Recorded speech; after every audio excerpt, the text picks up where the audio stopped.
Hello, friends, viewers. I was inspired to make a video here live on a Tuesday evening in that Bermuda Triangle. Someone said today that's that time between Christmas and New Year's. It's that kind of people are still hunkered down and gearing up. The What is the term they were calling it? The cuffing season. Do you know what cuffing season is? Cuffing season is that time from fall through the winter holidays when people are letting go of old relationships and finding themselves in new ones.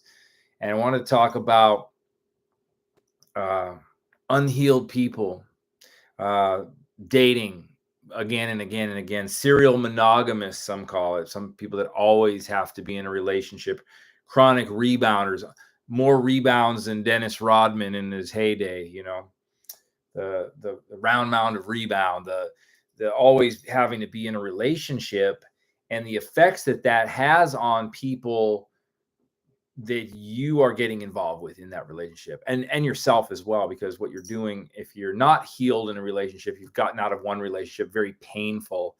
And in my last relationship, my partner, after we'd broken up, in that process, I was not wanting to let it go, but the process of that relationship was still in a lot of pain, not over me, but yet still in another relationship. So I see these patterns. I've been there in my past as well. You're not over a person, you're not healed from a relationship, and then you find yourself already beginning another relationship. Like there's no pause between, there's no time for healing, there's no time for counseling or therapy or self exploration.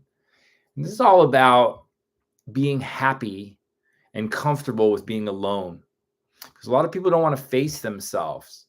I know this is true for me.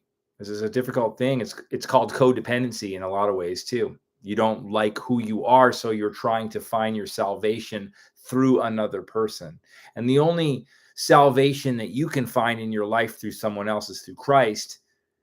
We're talking about interpersonal relationships here, though, in like dating. And when your heart's broken, even if you choose to end a relationship, that's your call, but still a lot of pain, there's a lot of lessons to be learned in that, and maybe you feel like you learned them, but you're still aching, you're still hurt, the trauma exists. And a lot of these issues come from our parents, having a relationship with your father or your mother, especially women having like an absent father, even men having an absent father, not having a role model, that figurehead in your life, having abandonment issues and trauma and feeling neglected, and always having to date people so that you can fill the void. But the thing about that is that it hurts the person that you're with, because you're inevitably going to repeat that cycle again. You're going to inevitably self-sabotage and sabotage that relationship again. So think about that with the person. If a person is a narcissist, though, and they're not concerned about the trail of dead or broken hearts that they leave behind, then that's a whole nother story.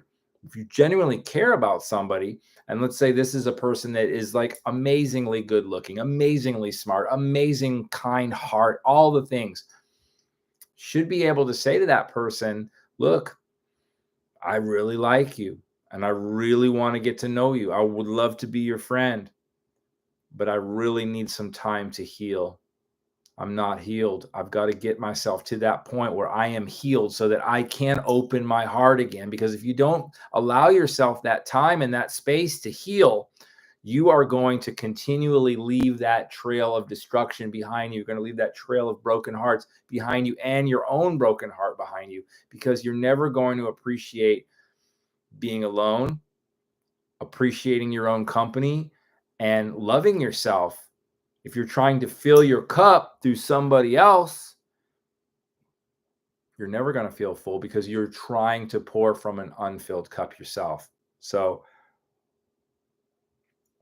it's a lesson that's been learned by me, and other people are learning it too. If you are alone, Be okay with not feeling lonely. It's a difference between being alone and feeling lonely. Now, I know what loneliness feels like. It's that fear. It's fear-based. Fear is a low vibration. Love the highest, fear the lowest. If you're afraid of being alone, you're afraid of facing yourself. What does that say? You can't face yourself. If you don't love yourself and you can't face yourself enough, what is that going to do to this other person? Maybe they don't even understand what they're getting into, because when you're new with somebody, you're in that infatuation state, and this state lasts anywhere from 6, 12, 18 months, 2 years sometimes, where you're still having this physiological attraction to this person, and you're just cherry picking all of the good things that you see in them because you like the way they look, you like the things they're good at. Maybe they're an artist, maybe they're a health food, hero, whatever they are, whatever they do, you like what they do, and you want to hitch your train, you want to hitch your horse to their wagon. So, are you ready for it though? Are you ready to enter that relationship? Because if you're not healed and you go into that, you're going to leave a wake of destruction behind you, and that person is going to get hurt. And the saying is, and it's true, that hurt people hurt people. So if you want to feel better about your life, take the time to make your life as good as it can be while you're alone by yourself. Be alone by yourself, heal yourself. It's not easy. Believe me, it's not. It's easier. It's not easy to do the right thing. That's why I always lean in scripture. I lean in learning from people that are actually living their best life, that are actually happy, and that are able to spend time alone. And now, whenever you do get into a relationship with somebody else, there's a risk involved, always a risk. When you open your heart, you make yourself vulnerable. It's a double-edged sword. Making yourself vulnerable, it opens you up to a lot of potential. When you step into the unknown, you're always opening yourself up to a great potential, but you're always opening yourself up to be hurt. You're opening yourself up to be let down.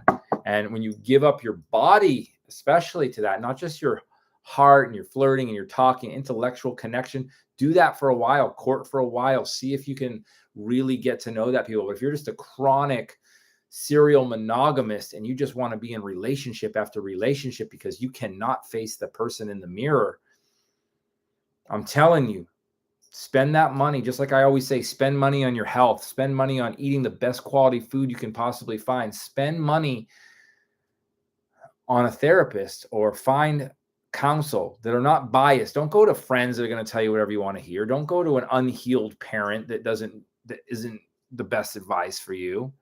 They love you. They want to tell you things that are going to make you happy. They want to support everything. They want to see you happy in all your endeavors. But maybe they're not healed themselves. You want to go to someone that knows what you're dealing with. Do your own research. Love yourself. Live alone for a while. Be comfortable. Personal development. Don't try to find salvation through another person. Find that through yourself and put in the work. Get your body healthier, get your mind healthier, do some personal development, read some books, journal, connect with nature, find things that fill your cup. I do. Lawrence, thank you for reaching out. I do. And if you want to send me a message after this, I can connect with you. So anyways, I'm all about health. Health and wellness is everything. So if you're looking to help yourself, then put in the work. It's not going to happen overnight. And if you've been in a relationship with somebody for a while, for me, the reason I could tell that this wasn't on me so much, because I'm willing to put in the work. When two people are not having a relationship work, they should be. And if they've already committed to being in this relationship together, they're partners in the relationship, whether they're just dating or they really want to see it forward. It's been a while. They've been together. There should be a conversation, the difficult conversation. Because if a person runs away and then they just go run into another relationship, and that's the pattern, they're just going to keep running and running and running, and you can't run from yourself. So face the music, step into it, and work on yourself. Take that time by yourself to work on yourself, because then when you come back and you're healed, then you can be with somebody and hopefully they're healed too. You can discern that, because you don't have much discernment when you're living in a traumatized state. If you're not healed, you're going to continue to hurt yourself and hurt other people. And that's abuse. Whether you mean to or not, you're abusing somebody else. It's like Pastor R.C. Blakes Jr., who I love to listen to. He gives a lot of advice to women, but this is applicable to men and women. He says, if you run over somebody in your car, but it was an accident, you didn't mean to, does that take away the fact that they're hurt? It doesn't. So be conscientious, know thyself. Bruce Lee said, all knowledge is self-knowledge. So how well do you know yourself? How well do you know your tendencies? And how conscious are you moment to moment about the things that you do and that you say? It all stems from thoughts.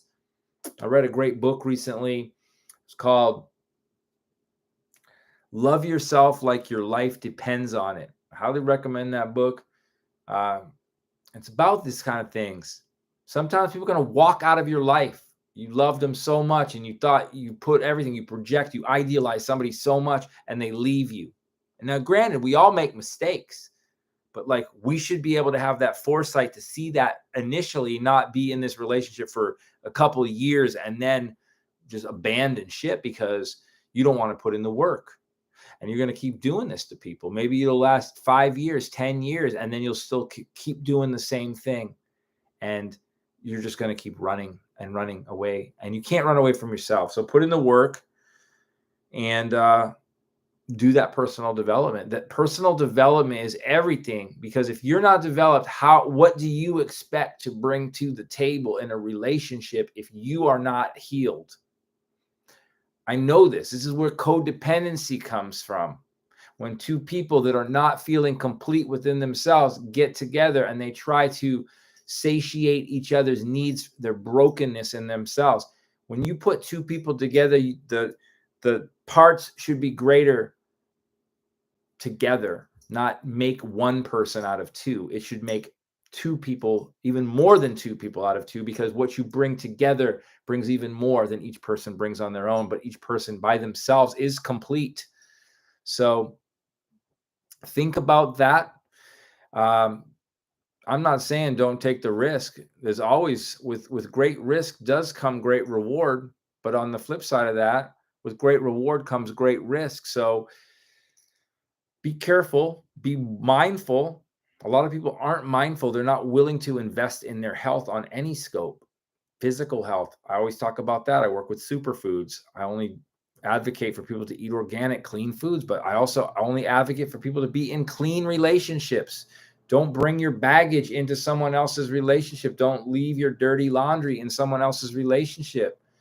How do you think a person feels if they move into another relationship and they're still not over the last partner, but they're with another partner? And sure, half the time they feel all infatuation, they feel good, everything's fun, there's new, there's sexy, there's like, oh, I've never been with this kind of a person before. Oh, you're new. The novelty wears off, y'all, and you're stuck with, think about when you're old and who you want to be with. Are you comfortable being with that person? When the looks fade, what's behind it? Where's the soul? Who are you? What are you bringing to it?